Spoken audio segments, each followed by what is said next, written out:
Hey, it's Green Machine Comics. We're gonna do our weekly review, and oh my god, this week is amazing. If you're a comic fanatic, and I know you are because you're watching this, this is a beautiful week to be alive. Before we start, let's go over a couple things from our week. Let's see, Yogi threw out his back. He's been on the injured list and on a bunch of painkillers. So if you hear some chomping in the background, he's got to eat some food with his meds. The other thing that has happened is we've taken on 2 new hires. So I had a day off yesterday. It felt like I was cheating the world. So I had a whole 24 hours off, and it was amazing. It was so beautiful. But we'd like to keep these people getting paid. And in order to keep these people hired and to keep our business open, we need to do really good in the month of February.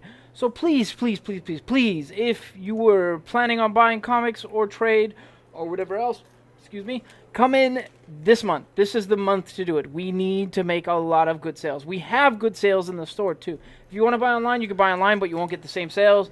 But we don't mind if you support the store that way. We also have red dot items all throughout the store, and the red dot items themselves are 25% off. 25% off.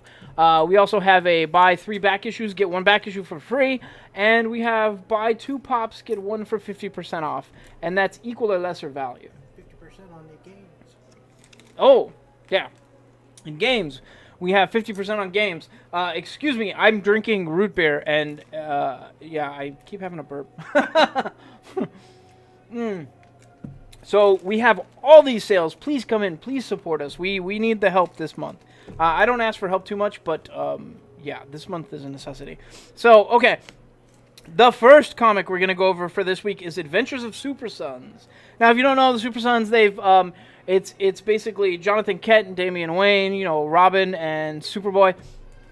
They've been lost in space. They've encountered aliens who have sort of idolized the supervillains of Earth, so they've made themselves into versions of the supervillains of Earth, and they've been busted now by I don't know, not Green Lantern Corps, not the normal space police, but they got busted and they got sent to basically a planet that is a juvenile hall for kids, where there's no laws. People make their own laws, so there's like gambling dens and other stuff. So for Damian Wayne, it's sort of heaven, you know. He just gets to go around doing his thing. Meanwhile, they got to rescue Jonathan Kent because he's in a place with no sunlight. But Joker Jr. is on their side, which is it's kind of heartwarming, actually. He sort of betrayed. His name is Rex Luthor instead of Lex Luthor, so the kid version of Lex. Okay. He betrayed him, and so Joker is on their side, and I like that matchup. I don't know, I like the character. So this comic is actually really quite good. I had a good time with it. One of the things I love is I love this artist. The way the artist draws Damian Wayne and his cowl is just brilliant. Like, I don't know if you can see it, but it's just the way it flows from like shot to shot. It's just amazing. Look at this. Can you see that? God, it's awesome the way they're drawing him right now. So yeah, Super Sons. If you're a DC fan, this is a must buy. If you're a Super Sons fan, obviously this is a must buy. If you're Marvel and you want to dip your toes into the DC universe, I would say this is a good book to start with. Next is X-23. So we've been following X-23 and her sister Honey Badger, which I have not hid that she is one of my favorite characters. I actually like Honey Badger quite a bit, and I'm not a huge mutant fanboy. I haven't hid that at all. We'll talk more about that later. But so they've encountered a clone that is like them, and this clone actually doesn't have as good a healing factor. It's got problems, but it's got a whole bunch of cybernetic implants, and is pretty much a weapon too, but doesn't talk yet. And so they've been grappling with that, and I can't spoil it more. They've sort of figured out what the source of this clone was, and they're moving to engage it, but it's a pretty good run. If you like action, you really can't go wrong with this. I can't remember who's writing this. Tamaki? I think I don't really know this writer that well. X-23 has been one of my go-tos for the mutant books. I've actually had a pretty good time with this run. So can't complain on that. Next, we're going to talk about Wolverine the Long Night. I don't know where to begin. It's a weird story. Let's see. Logan, always on the run. You know, he doesn't want people to know who he is. He winds up in Alaska. While he's in Alaska, he's sort of been framed for murder. Or we don't know if it's framed for murder or if he did it, but, you know, it's probably framed. It's a constant trope. Meanwhile, there is a cult in play in this town, and the cult nobody likes them. They broadcast a radio show, and I guess the cult is based around some children's book. A children's book that has the tagline, "Good night, nobody." Oh, wow. So it's like "Good night, moon," but Yeah, "Good night, nobody." I think that was the exact end of that. Yeah, it was. So, anyways, the cult is in play. They haven't really gone too far into it. They go a little further in this book. I can't spoil anything beyond that. I'm having a good time with this book. I wouldn't say it's the best time. It seems a little tropey at times, and sometimes I worry that I know where it's going. But that's not a bad thing. I mean, Alaska and sort of this Call of the Wild feel is perfect for Logan, perfect for Wolverine. It's not a bad experience. So I would say if you're a Wolverine fan, you're probably going to buy this. If you're a Marvel fan, it's not terrible. I think you'd have a pretty good time with it. If you're a DC fan, I don't think this is your jumping off point, and I'm sorry. Let's see, next we're going to talk... Oh, I didn't know we were going to talk about this so soon. It's fine. Okay. Oh, man. We should have put this near the end. So this is Batman. This is The Price. If you don't know what The Price is another offshoot of Heroes in Crisis, another part of the event, another event that spawned off of it. So basically, this is Batman and Flash getting to the bottom of what was going on, and we discussed this. We discussed who was in play because we saw it from the advertisement. Should we say it? Boy, was it good. No, that's probably shouldn't say it. But we did mention from one of the ads earlier that there was somebody in play. You could see their shadow, and they are definitely in play here. And what I liked about this is you've got Batman and the Flash. Sort of at the very beginning, it's the Justice League doing what the Justice League does. And which was really funny and very brutal. They're dealing with, not Bizarros. What are they called? Amazos. They're robots called Amazos, and it's a robotic version of the Justice League. So they're dealing with that. There's all their counterparts. And then, of course, the Flash Amazo is the fastest Amazo alive. So, so he's running through, and Batman legitimately takes off his utility belt and breaks his neck, which is dope and messed up. But flashbacks that are going on right there. Yeah, that should show you how stressed Batman is to get that brutal. So he gets pretty brutal. He legitimately, while he's breaking his neck, tells Alfred to order a second utility belt. And then they sort of leave, both Batman and the Flash leave, and the Justice League is like, well, where'd they go? And clearly they're stressed because they can't figure out what happened at Sanctuary for Heroes in Crisis. Mm-hmm. So they're still trying to get to the bottom of it, and they do that in this. And it's really, really nice. It's really well written. The way these two detectives, which are detective powerhouses in the DC universe, the way they come together and work out some of the details. In fact, the way Flash calls Batman on some of the details is glorious. It's great. I had a really, really good time with this book. One of the locations that they go to in this book is a location that I love, and I love when they dip into this particular city. So, well, I mean, you could probably tell from the cover it's Central City, but so anyways, I had a really good time with this book. I want to see where it's going. The end was very shocking. I was completely shocked by the end. And if you've been following the events of Tom King's run and you've been following the events of Heroes in Crisis, it's still going to kind of floor you. So, good read. I would say this is a must-read for DC fans. I would say this is a must-read for Batman fans. This takes place before the events of Nightmare. It freely says it takes place before the events of Nightmare. So the current Tom King run is pretty much on pause while this is happening. Meanwhile, what else was I going to say on that? Oh, if you're a Marvel fan, I would say you could probably dip your toes into this and have a good time. But you'd probably be better off if you knew what was going on with Heroes in Crisis. So maybe not the best jumping off point, actually, now that I think about it. But The Price is a must-buy. I would say that's a must-buy for DC fans. And we get to another book. DC's Female Furies. Had high hopes for this. Oh, no. It's not terrible. Okay. It's not terrible. It's not good. So it's got Granny Goodness when she was just called Goodness, which incidentally, she still had white hair then, which is kind of weird. She was born like that. So, meanwhile, Granny Goodness pretty much runs the Female Furies. If you don't know, the Furies are, offshoots. They're pretty much fighting female forces for Apocalypse, and Darkseid. So this is the beginning during Darkseid's rebellion, where he took over and killed the Queen, or rather, Granny Goodness killed the Queen. And then how she rose to power, which is really messed up. It's messed up. It's a little disturbing. Okay. So she rose to power. Darkseid pretty much offered her stuff for other stuff. It's a pretty old world. So yeah. So that happens. There is a lot of sexism in Apocalypse. Like she builds the female Furies, and she's like, these are a top-notch fighting force. They're ready to deliver, and they give them bake sales, bikini contests, and a smiling contest. A smiling contest. I get that they're trying to say that they were really sexist and that they're gonna build up from there, but it was painful. Really, really painful. If that sort of thing might bother you, or if you, I'm looking forward to where they rise up and start kicking everyone's butts because they're tired of being treated that way. So I'm looking forward to that. However, if that sort of thing bothers you, and it kind of turned my stomach a bit here and there, this is not your book. If you have any sort of sensitivity to that, if you have any trauma in your past, I would say this is a steer clear book. But I'm looking forward to what happens after this point. I love Big Barda. I had a good time with that Mr. Miracle run, so I'm hoping this turns out better. Yeah. Yeah, it was kind of painful. They better bring it, man. they better bring it back. Yeah. Next, we're going to talk about one of the 80 years of Marvel books. So we did the war one, we did the horror one, because Marvel has had quite a history. Yeah. And now they're doing the cowboy one with Gunhawks. Gunhawks is one tale. It's not split up into 3 or 4. And I keep having to burp. I'm backing up. I'm so sorry.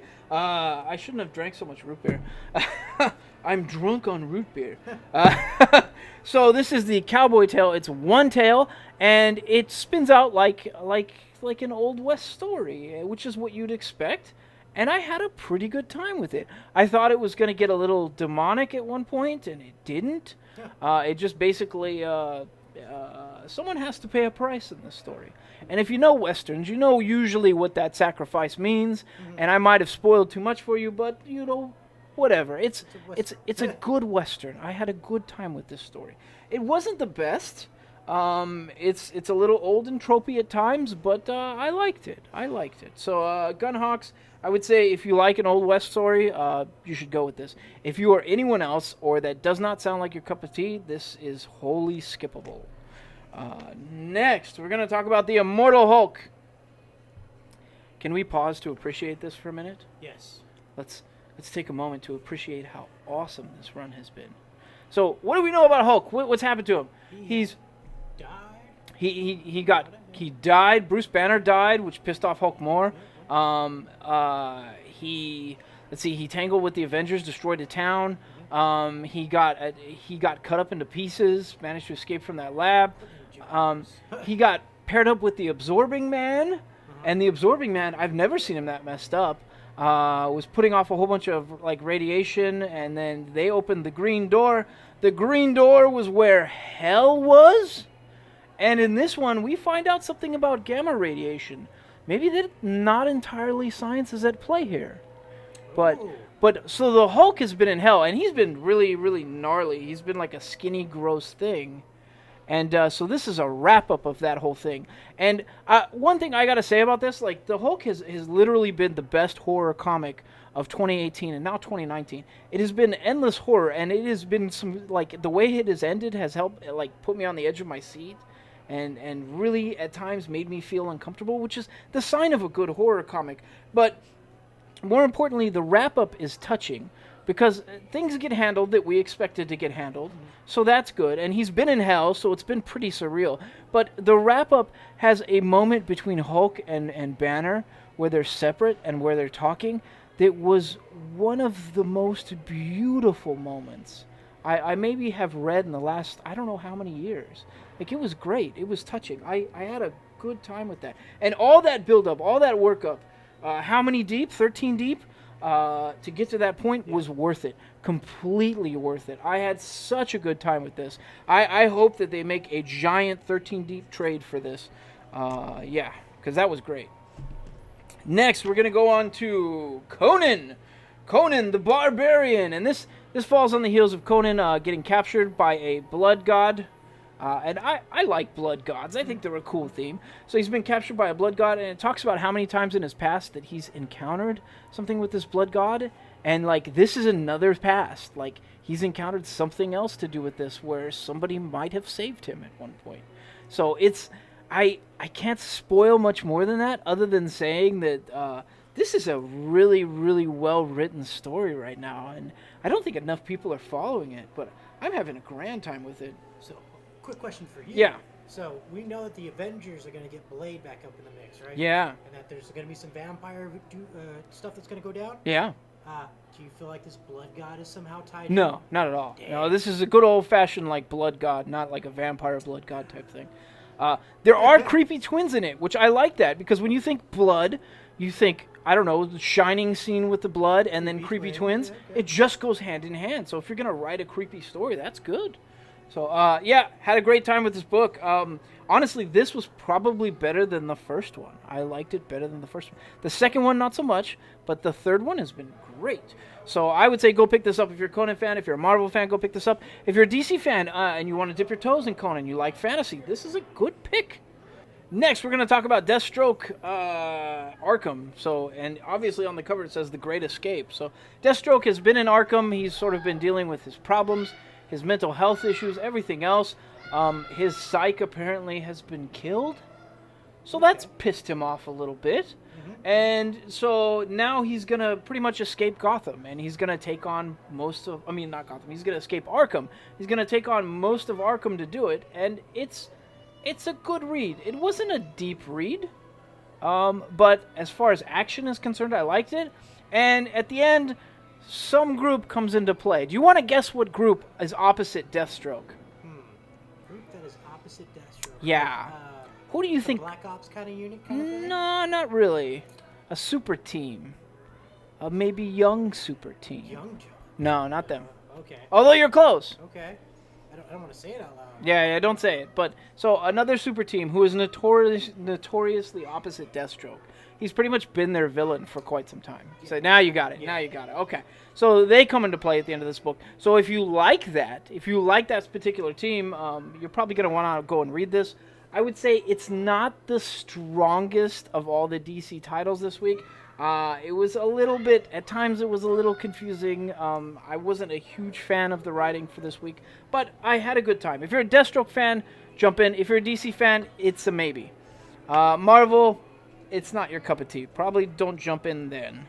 And I would say also don't jump in if you haven't been following this. This is the wrap-up. But that's my 2 cents.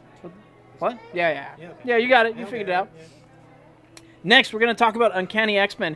And, oh my God. Is this still, It's a thick book, too. It's still Rosenberg. Yes. If you buy Uncanny XMen right now, you should know you're buying essentially a trade paperback. Like, it is a giant book for your money. I mean, this is a $7.99 book. It's huge. This one in particular was really good. All of them have sort of linked up the stories, but the way this one did it was perfect. So it starts out following Cyclops. If you don't know, Cyclops has been dead for a while. He's back from the dead, and he's basically trying to piece things together. He's upset because the world can't find the X-Men, and because they're pretty much all gone, essentially. So he puts out the call to the X-Men, and someone answers. Who is the only living person right now at play, probably. Yeah. So, I mean, there are other X-Men. We know there are other X-Men because of how the series started. But... the big player. Yeah, the big player. His own title. So, he links up with Wolverine. And then what I liked about the story is, Blindfold is in this too. Blindfold is the mutant that, I don't think she has eyes, but she wears blindfolds? Uh-huh. Maybe she has eyes. I can't remember. She wears blindfolds and she sees the future. So, one of the things she does in this story is, and this might be another thing that I have to warn people about, there is suicide in this story. So if that bothers you, then yeah, you might want to be careful. So it tells the story from Cyclops' perspective, it tells the story from Wolverine's perspective, and then it tells the story from Blindfold's perspective. And I loved it. I loved it. They changed up artists for each of the ones. I think they did. I don't know if they did or if the artist just changed his style. The styles looked really different. I like the way the story played out, telling it from these different people's perspective. I like the fact that these are just a giant trade paperbacks worth of books. And then they're written by Rosenberg. And in my opinion, Rosenberg is legitimately one of the best There is so much chaos going on right now. Sorry about that. We had a bunch of... Well, we had customers, and then we had your kid Yes. running through yelling. So it got pretty intense real fast. So we were talking about Uncanny XMen. So when you buy this, you get like a giant trade paperback worth of stuff. It's a really, really good story. And then the writer, Rosenberg, I love everything Rosenberg's doing. I think he's my favorite Marvel writer right now, and he might be one of my favorite writers for comics in general. I think right now King is still a little bit higher in my eyes, but I'm a DC fanboy and a Batman fanboy at that. But man, Rosenberg is killing it. Yep. So yeah. Next, we're gonna talk about a Halo Lone Wolf. Had high hopes for this. Oh, don't tell me that. Failed you, huh? Okay. I don't know. Lay it on me. I like the Spartan character. However, her AI is I don't know. Is he D'Artagnan? I think he is, like one of the Musketeers. He looks like one of the Musketeers. It's a cowboy. That's not a cowboy. No, it's not a cowboy. It's definitely a Musketeer of some kind, or at least he looks like it. I don't know. It could be Robin Hood, maybe. I don't. But so basically, she's been tasked with taking a person out. I think of the picture that it's basically a scientist that the Covenant is trying to find. They think. And so she winds up not taking him out because that's sort of heartless. And it doesn't fit the Halo universe to be that cruel. Man, it was pretty cruel in the beginning, though. That's true in the beginning. I don't know. It doesn't, like and it doesn't feel like a Spartan thing for me either. Like I don't know. So basically, obviously, she doesn't go with it. And then Lone Wolf is pretty much she's going to be fighting most of them on her own. Didn't have the best time with it. I would say if you're a Halo fan, you're probably going to pick this up. If you're anyone else, this is wholly skippable. No go. Yeah, no go. No go at the station. Next, we're going to talk about Green Arrow. Not enough people are buying Green Arrow from our shop, and that's a shame. And I have to tell you that's a shame because whoever is writing this story right now is brilliant. They're brilliant. So this opens with, so who do we know they got killed at? Arsenal. Yeah, Arsenal. Arsenal got killed. So Arsenal got killed at Sanctuary. Not everyone knows this. Green Arrow knows this. Black Canary knows this. However, Vertigo, one of the villains, has no idea. And meanwhile, he's there, messing with the town and messing with people's perspective and stuff like that. And he's screaming the whole time for Roy Harper because he never knew him as Arsenal. He knew him as Roy Harper because they'd been through a rehab together. Yeah. So he's screaming for him. He's messing things up. At the height of the fight, a very touching exchange happens. Like, really touching. He finds out that Roy's dead. And then, slightly breaks down. And then, Green Arrow slightly breaks down.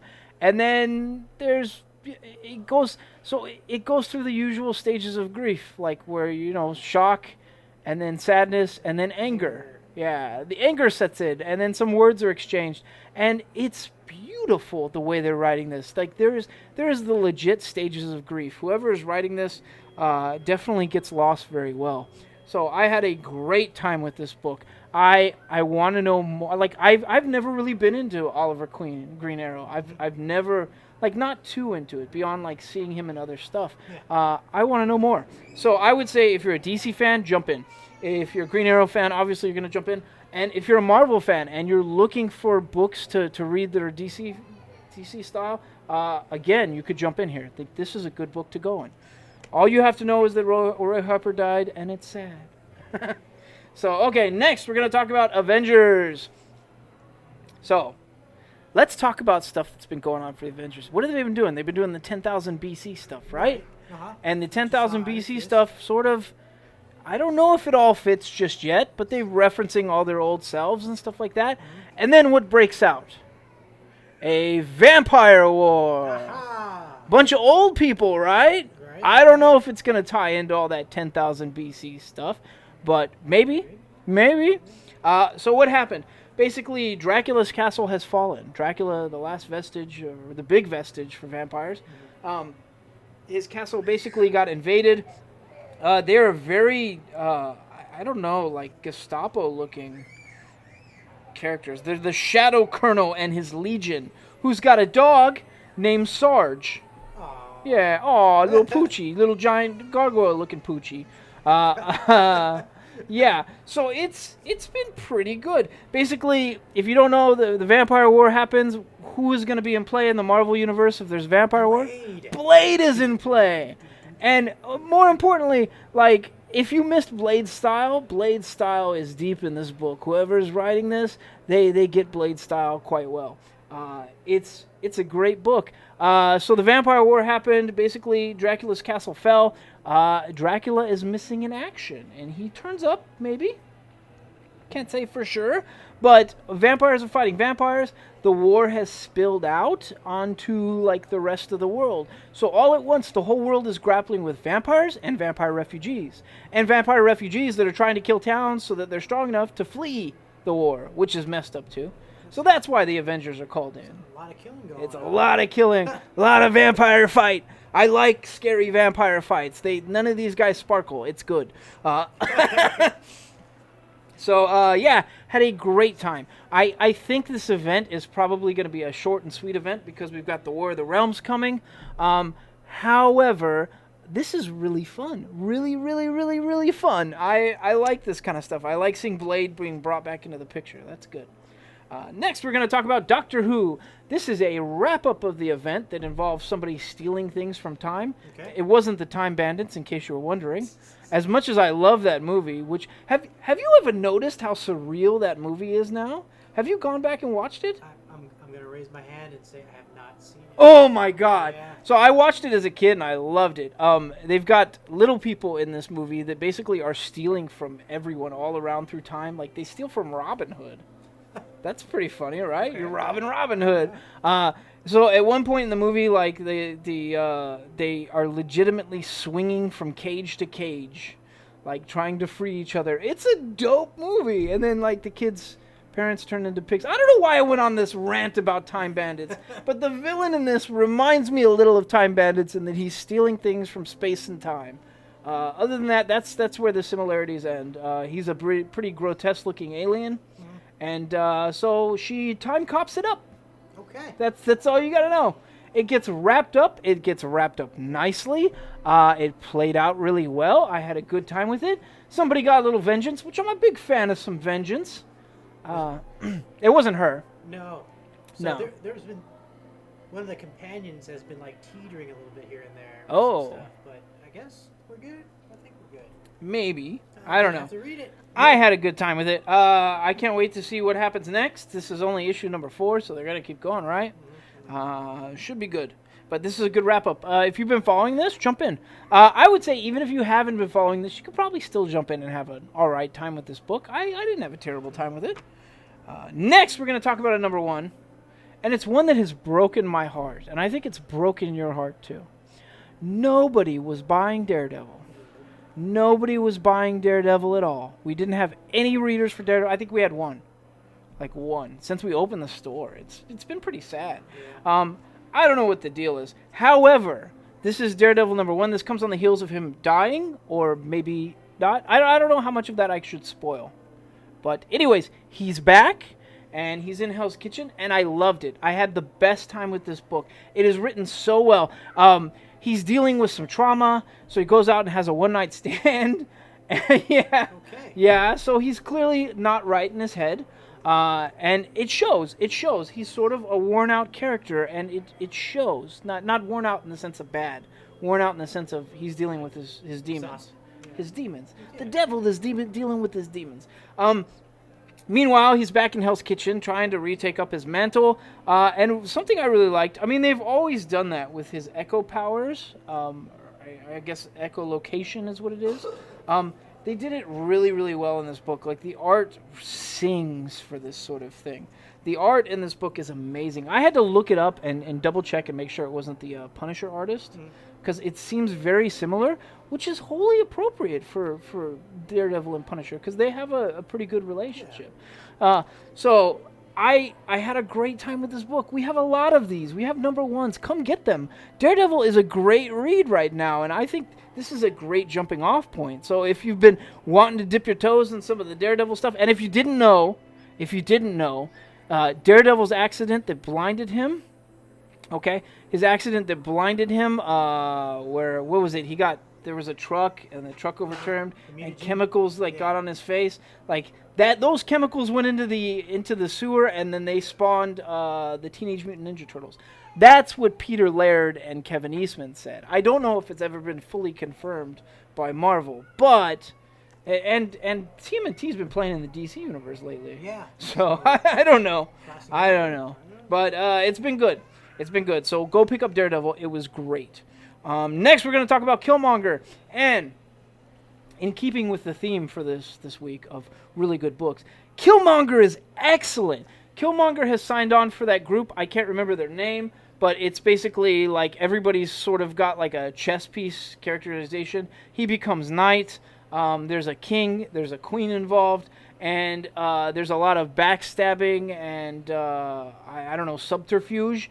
And best of all, in this book, Eric Killmonger gets to belt out with a nice weapon, an axe, which is dope. It was dope. I had a really fun time with this read. This read, not only was it sort of a good story, the betrayal, the turn of events in the story was, I didn't really see it coming at the time. I like that.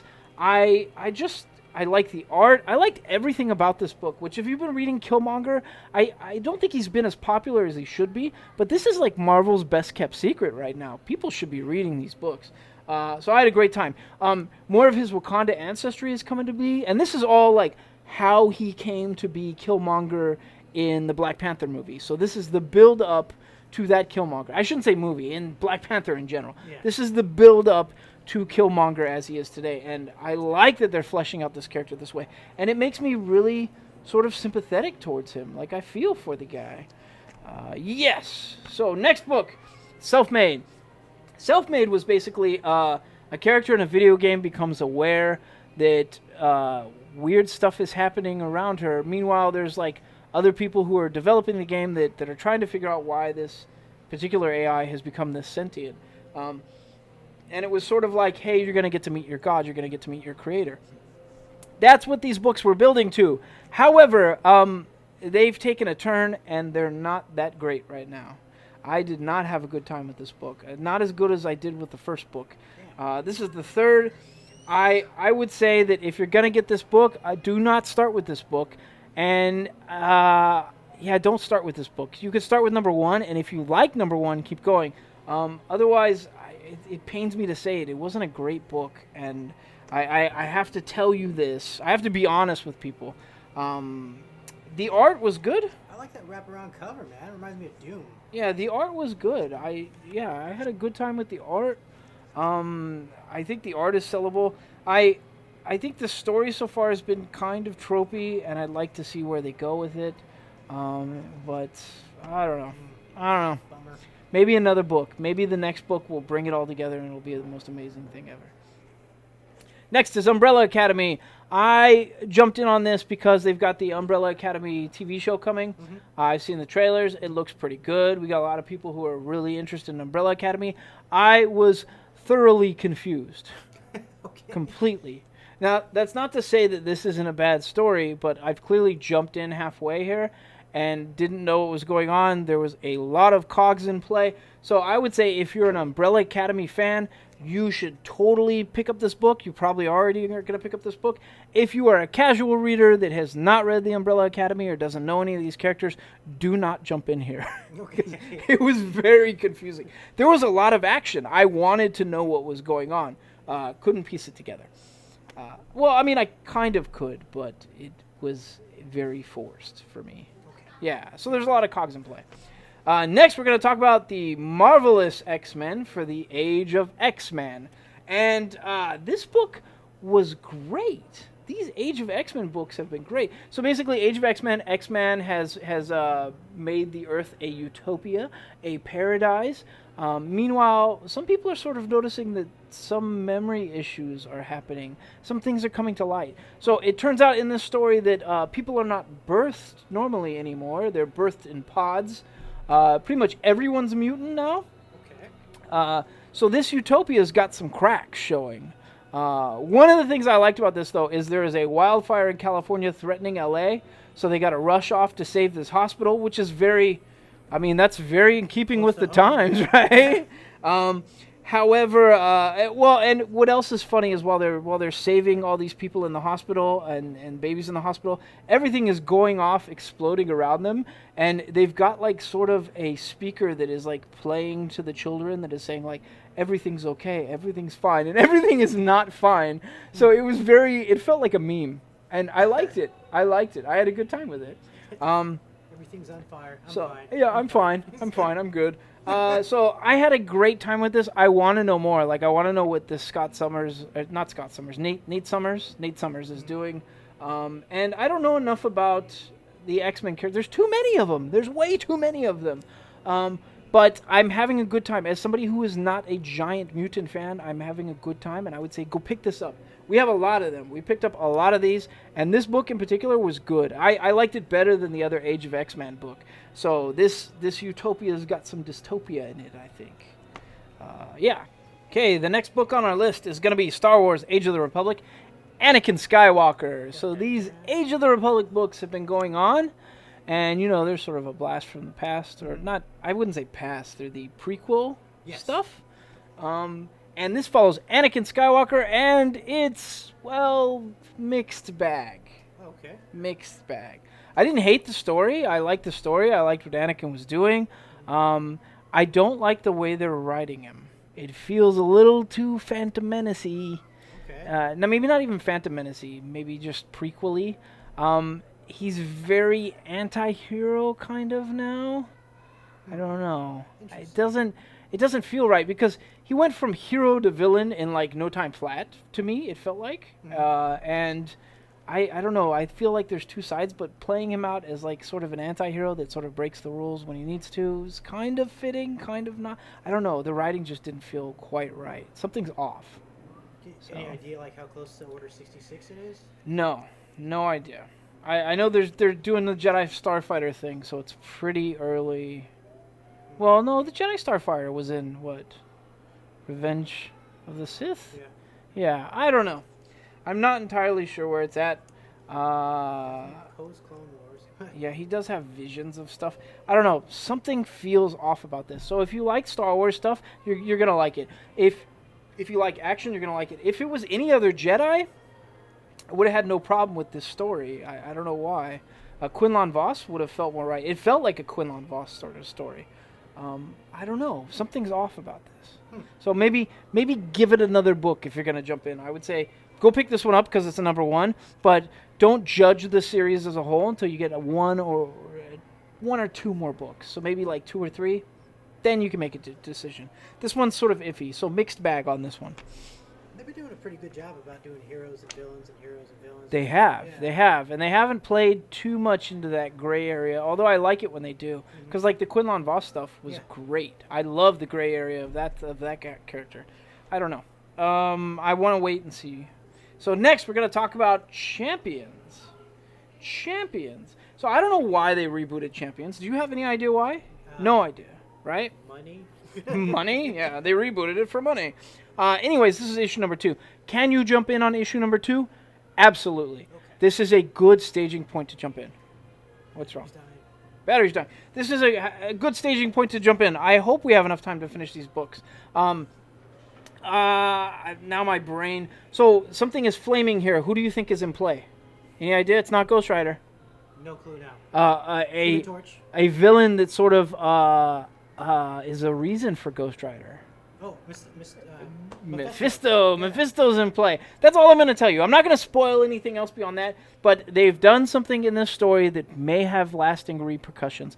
It's not really confirmed yet. Nothing is confirmed yet. However, had a great time with the story. This is a good jumping off point. If you're a Marvel fan, jump in here. Champions is good water. If you're a DC fan and you want to get your toes wet, I would say also Champions, you can't go wrong with this book.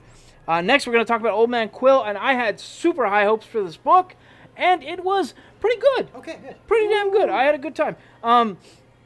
I don't like the Old Man books, save for Old Lady Harley, which is making fun of the Old Man books. I have a good time with Old Lady Harley. I don't have a good time with Old Man Hawkeye. I don't have a good time with Old Man Logan, or I guess now Dead Man Logan.